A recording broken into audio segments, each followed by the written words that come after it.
Well, it's been about a month since the terror attacks in Pahalgam, Kashmir. This is a terror attack that led to Operation Sindoor. I think that started off on October the 7th.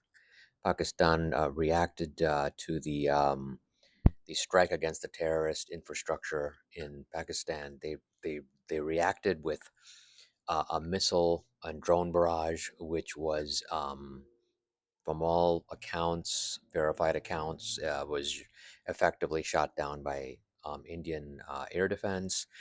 India then turned around and launched a barrage of missiles, primarily French missiles and the Indian supersonic cruise missile called the BrahMos at Pakistan military bases and hit, I think, 11 or 12 of them and essentially disable them.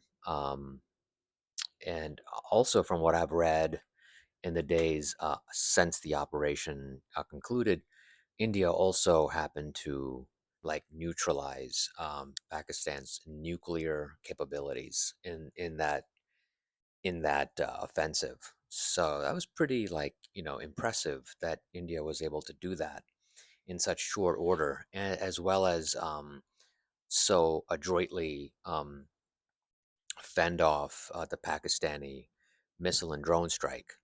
Um, I've learned and read a lot and watched a lot of interviews since then. I mean, it's just an issue I care about, namely the Indian economy and geopolitics, because in my opinion, India is probably the most like besieged nation on the planet. It's got two existential threats on either border, on either side, I mean, and it's got vassal states that are aligned with China as well, namely Sri Lanka and Bangladesh, that it has to deal with. So it's embattled on all corners, yet it's managed to economically progress and in a very steady and impressive way over the last 30 years, more so over the last 10 years, where its economy has kind of doubled in size. So it's an impressive story, but it's also a story that if you look into it geopolitically, like it's really disturbing in many ways because it has shown me like how little you can actually trust anyone. Um, if you're a country like India, there's no one you can trust because for one of many reasons, like you got China, which is pushing against you and sees you as a strategic threat. And then you've got Pakistan, which has made it its life's mission to harass and destabilize you for the last 80 odd years. And then you've got the United States and the Western world, NATO, which has really supplied arms and equipment to Pakistani jihadist groups. It's kind of embattled on all sides, and the wake of Operation Sindoor exposed a lot of truths for me about India's geopolitical realities, and I think that I feel like slowly and patiently, if you kind of follow the events, India's done a pretty good job kind of navigating these waters. It did effectively, neutralize Pakistan's military abilities in those 2 days. It's not like completely degraded, but it did do a number on Pakistan. It did. It also, um, not suspend, but it. What was the word? Abeyance. Held in abeyance. The Indus Waters Treaty, which I'm completely all in favor of. Um, Pakistan has not been a good faith partner in any dealings, and the treaty, which was signed in 1960, had the you know was built around the premise of like friendly and friendship and goodwill between the two countries, and Pakistan has never held up its end of the bargain. I don't even I can't even believe India even agreed to this waters treaty to begin with. For one thing, in 1947, after independence, I mean, Pakistan invaded Kashmir and took over the portion of Kashmir that we see is Pakistan occupied Kashmir. And it never pulled out, even though the UN stipulated in its resolution that before a verdict on Kashmir could be reached, Pakistan had to actually withdraw its troops from the Pakistan occupied Kashmir, which is like the north western corner of Kashmir. It's got to pull back, and it never did. So no, it's not a good faith partner at all in anything, and it's really kind of devious, and it gets away with everything. And in the meantime, the world keeps giving it bailouts in to the tune of billions of dollars. In fact, even during Operation Sindoor, Pakistan got a $2.5 billion loan from from the IMF. Um, why did that happen? Because the U.S. controls the IMF, and Pakistan got its money. It wasn't India that agreed to this loan. So anyone who thinks that India had any kind of leverage over this is an idiot. So there's that. Um, the Chinese involvement has also been really exposed. We've known for like decades that China had really created this ironclad bond with Pakistan, um, and I have yet to see China appropriately shamed for this association on the world stage, and I think it should be because Pakistan is first and foremost a terror factory. And China has, over the last, I would say maybe 20 years, has pretty much given Pakistan the keys to the kingdom in terms of military investment, military help, military sales. And they have the audacity, the Chinese, during the midst of Operation Sindoor, to call for um, dialogue, okay, and restraint between these two neighbors. We're all neighbors, but let's just all get along. When has China ever been a good neighbor to India? When? Like ever since 19, oh gosh, ever since like Nehru miscalculated Mao's intentions in the 50s, and the invasion of uh, of Kashmir happened. Even China, China actually invaded Kashmir in 1962, and they had a brief war, which China won, and took over the northeastern portion of Kashmir. Um, Now, ever since then, all bets are off. China cannot be trusted in any way, shape, or form. Let me just give you from off the top of my head. They've encircled India. They've built ports and bases in, well, one in Sri Lanka, another in Bangladesh, um, and they're giving Pakistan all the help and money it needs to defend itself. Um, During Operation Sindoor, they said nothing about India's sovereignty and its right to defend itself against terrorism, but but they had plenty to say about Pakistani sovereignty and how China is willing to step in and help Pakistan. And China knows no shame. It's a shameless country, and they know they got the world by the balls. I mean, because everybody's dependent on Chinese imports, so they can kind of do whatever they want. The China-Pakistan Economic Corridor, which was built right through Pakistan-occupied Kashmir, which is disputed territory, but China doesn't care. It just goes to show you that China has had no respect for India's sovereignty. It's also protected Pakistan diplomatically by protecting Pakistani terrorists against sanction. And so they did that for the longest time, and no censure at all, no shame or censure by the world governments. China can do whatever it wants. It is absolutely complicit in terrorism now, and it really should be given no quarter as far as India is concerned. Another thing that I learned was just how completely inept and corrupt the Western media is. You guys all saw if you went on like X or whatever social media like TikTok, you probably would have seen a barrage of like Chinese and Pakistani troll accounts, essentially just plastering social media with fake news about how Pakistan had done all kinds of things, including like shoot down like a number of Indian jets, including the Rafales, and how India had destroyed the Indian military bases, and there were hundreds of millions of people without power and all that stuff. It was just like a string of lies, lie after lie after lie. And it kind of reminded me of what happened in the wake of the Israel invasion of Gaza in 20, I want to say 2023. And do you guys remember the beheaded babies nonsense that kept running like wildfire through the social media channels? Even though responsible, legitimate outlets had said there's no proof of this, this did not happen, it wouldn't matter because there are a lot of disinformation accounts out there, narrative warfare accounts, probably run in the case of the Israel conflict by the IDF, and in this conflict, probably by trolls working for the CCP or the Pakistani military, who are just spreading lie after lie about how India kind of got trounced, when the reality was the exact opposite. It was India doing the trouncing, no evidence whatsoever of any jets being downed. All I saw was an image of a drop tank, which could very well have belonged to a Mirage 2000 jet on one of its missions.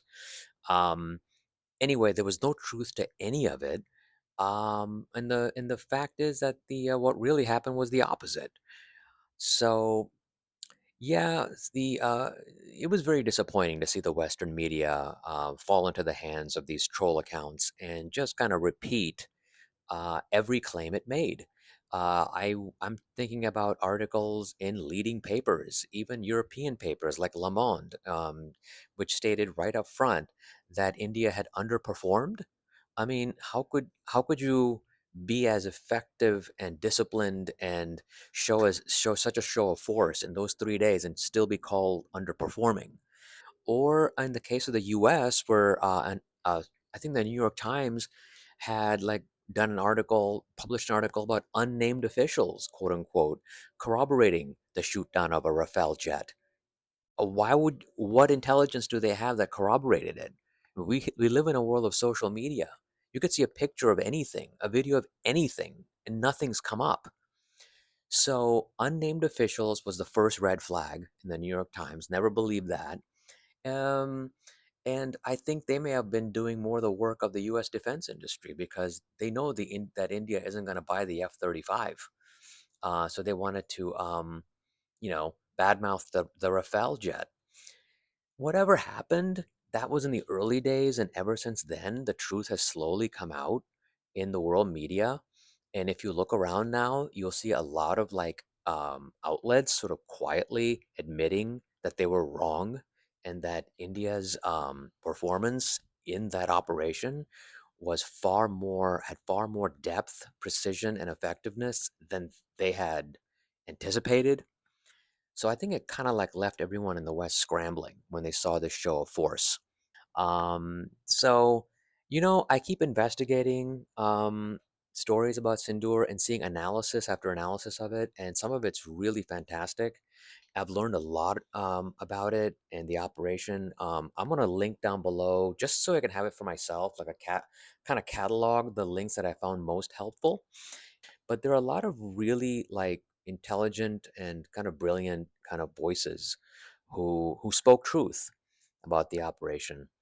Um, what else did the operation reveal? Well, honestly, the most sobering lesson that the operation revealed to me was pretty much like how India kind of goes back to what I was saying early in the video, that India is pretty much kind of on its own when it comes to um, uh, really this sort of conflict. When really, you know, things hit the fan the way they did on April 22nd. And certainly there's going to be another terror attack by Pakistan, one that might be even more spectacular. My guess is it will happen within the next year. That India is on its own. It has to formulate its own doctrine, which I think Modi has done now. He's articulated that doctrine. And that it has to not expect really any sort of like help or diplomatic support from any country um, going forward. It used to be that we could count on countries like Russia to defend our actions and support us. But now everybody is kind of in the camp of like de escalation and restraint, um, which ordinarily I understand. No one wants war. But in the case of India, honestly, it's been doing nothing but practicing restraint, nothing but practicing restraint for the better part of its post independence history when it comes to Pakistan.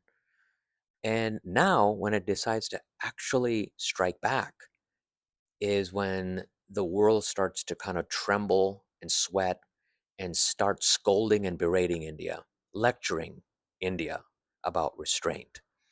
And this coming from a world at war in every corner by countries like Russia, the United States. Oh, when the United States preaches de escalation, there's nothing more triggering than that. Um, so, we don't live in a world where India is going to have any support it can count on. It's on its own. So the world now, the way I see it, is carved up into China, the United States, and its huge assortment of client states, its vassals, like Western Europe, um, huge parts of Latin America, Japan, Korea, Australia. They all belong to the United States, parts of Africa as well. The rest kind of got channeled over to China. Um, there are a few exceptions to this, and India's the primary exception of a country that is aligned neither to the United States or China.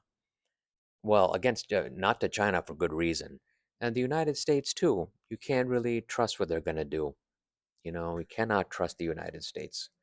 Um, so India's that's another thing that it kind of showed me post Operation Sindoor is in if you look at a map of the world and you divide it up in terms of geopolitical vectors, like India is kind of alone. Um, there might be a few countries that are much weaker. India is a powerful country economically and militarily. It has the ability to stand on its feet. There are a few nations like Venezuela, Cuba, Iran that also are non-aligned in the sense of not really aligned with the United States, wanting to kind of go their own way. Actually, I don't know where Cuba stands vis-a-vis China, honestly. I think it might be kind of cozier with China. Um, but yeah, there's no country in the world quite like India in terms of that profile. Um, huge economy, major power, not quite as strong in any way, shape, or form as the commanding economies of the United States and China. Those are the two hegemons. Um, and so you've got this third kind of up and coming underdog, India. And the world cannot have a powerful India. Um, so, what does that mean for India's future? And that was something I've been thinking about the last few days. So, what does that mean if India is going to have to butt against, these major powers every step of the way as it kind of wants to develop and defend itself? Um, well, I mean, what I think might mean is it has to kind of settle for like this middle path where it doesn't, I don't think India is interested in being the next China. It doesn't want to be this kind of spectacular kind of 25 trillion dollar economy that vies with the US. It doesn't seem to have any interest in that. It wants to be a comfortable nation state, a civilization, and it is a 6,000-year-old civilization that is able to, you know, protect its people, offer its people opportunities, development, infrastructure, really develop. It's really intent on developing those um, kind of the nuts and bolts of nation building now. So I think it should just focus on that. it needs to. I agree with the idea that it needs to kind of double at the very least its defense spending going forward. Right now, it spends less than 2%, and I think it should spend closer to like 5% of its GDP into defense. To do that, though, you also need to change the way the defense sector works because right now, the defense sector is really cumbersome, bureaucratic, slow-footed. So it takes a long time for India to develop the next generation of weaponry and aircraft. At the current timeline, it won't see a fifth generation fighter for another 10 years. And I think it needs to seriously accelerate that development. It's got a lot of military projects in the works right now. It's got a BrahMos 2 hypersonic project, a lot of other things. It just needs to speed them up now, and it needs to reform its defense sector. I think possibly you need to break up HAL, Hindustan Aeronautics, in some way, shape, or form. It's too bureaucratic, and it's just too. The impression I get is that it's just too overloaded with bureaucrats who think like, you know, the British Raj, the licensed Raj kind of era thinking. So it's got to really reform and get streamlined. Modi is also allowing for more private partnerships going forward, and I think that has to expand too. Um, so I'm hoping that happens. We really have to look at the 2 to 5 year plan. Can't really look past that, and I hope that within 5 years you get this the next BrahMos 2 missile up and ready and going. You get the Tejas Mach 2, which is the next generation Tejas jet. It's not a fifth generation yet, but it's like 4.5 generation, and that I'm really hoping is ready by 2030. Um, the other problem is that HAL just isn't able to manufacture enough planes. So they've got to, like I said, they've got to diversify jet production, and they've got to be able to make like 50 jets, 100 jets a year, not like 16 to 24 jets. It's not enough. India's got 12 squadrons that it needs to fill up in Kashmir. So it's got to do that quickly, especially now that we know what our enemies are, capable of doing. So that's what I really hope goes forward. I really hope India can be more modern in the way it thinks about investment, in the way it thinks about reform, and the way it thinks about privatization. Um, I really want to see more investment in education and skills training and expanding its manufacturing base. All that I think will happen. Whether it will happen on the scale that it needs to happen and at the rate, the speed, that's open to question. I got to look more into it. I don't know. But yeah, that's kind of where I am now.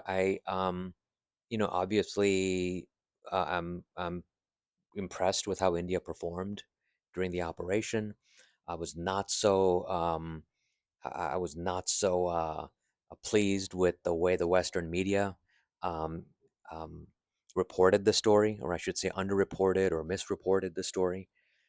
And it's cool though. I think India just needs to pave its own way now. It can't trust anyone. It needs to hold China at a arm's length, and the U.S. the same, and just kind of find ways of like cooperation with them that benefits its that benefits it without giving up its sovereignty, its autonomy. I like Modi's Make in India approach, and I hope that he can actually apply that more and more to production of really vitally needed parts and components, not only in defense, but also like in electronics, semiconductors, all that stuff, that we're still so dependent on China for.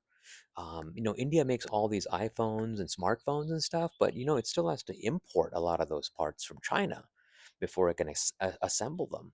So I'm hoping that India can, really get on the stick about, you know, s- beginning to manufacture its own components. It also, in the meantime, should probably look to like countries like Korea and Japan to start sourcing things. I'm surprised that it relies so much on China. It needs to minimize Chinese dependence. As far as Trump is concerned, he's an idiot. He and his staff know nothing about South Asia, And I did not appreciate the way he portrayed himself as the hero in this. He did not broker a peace deal between these two countries. India pretty much uh, uh, stopped the operation when it felt it could effectively stop the operation, when Pakistan actually asked them for the ceasefire, um, and not any later than India could. So all I think the U.S. did was they were just messenger boys. That's what Vance and Rubio were, because they just wanted to make sure that the two sides were talking, and of course, the rest of the world was just kind of like screaming and running around, like begging for a stop.